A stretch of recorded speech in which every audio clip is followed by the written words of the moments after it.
My name is Dennis, and I'm going to talk about evolution and Neo-Darwinism. So, Neo-Darwinism, in a way, stems from or comes from the theory of evolution in a sense that the creators or the pioneers of Neo-Darwinism wanted to combine Charles Darwin's theory of evolution and Gregor Mendel's theory of genetics. So what they did is that they combined the two and they form what is called as Neo-Darwinism. So by definition, Neo-Darwinism is a theory that makes the combination of natural selection and genetics.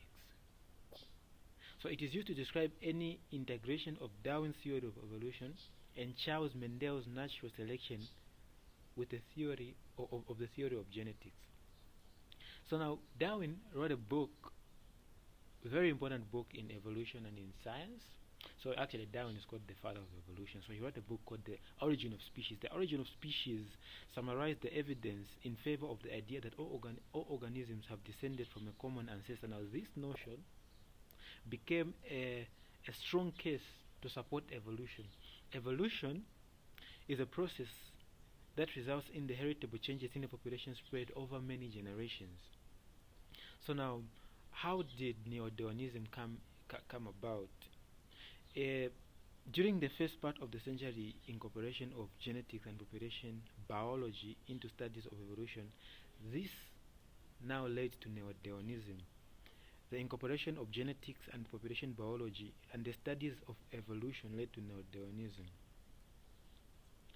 So now, the aspect of Neo-Darwinism wanted to combine Charles Darwin's and Gregor Mendel, but what happened is that over time, like there was not so much emphasis on the genes. So now what people wanted was they wanted something that could emphasize so much on the genes. So they replaced Neo-Darwinism with a new concept that emphasized the genetics and took plans to exclude all mechanisms except natural selection.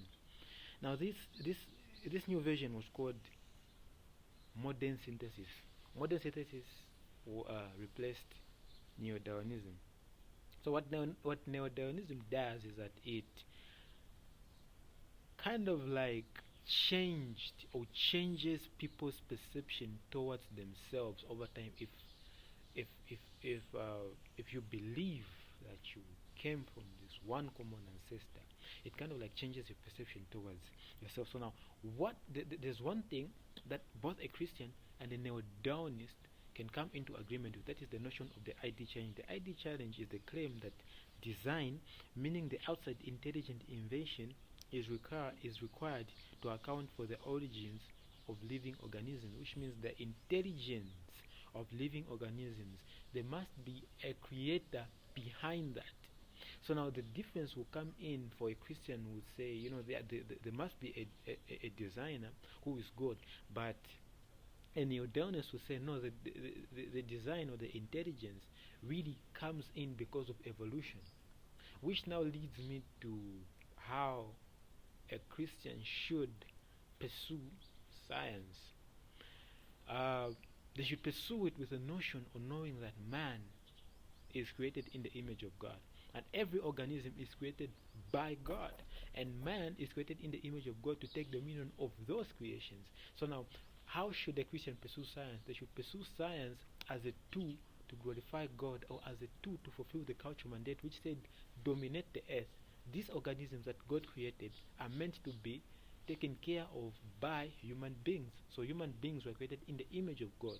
The psalmist says, "For I am fearfully and wonderfully made.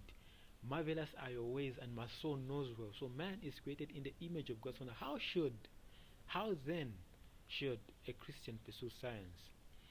Science should be viewed or pursued or done to glorify God. Therefore, whatever you do, whether you eat or you drink, do it all as unto the Lord's glory.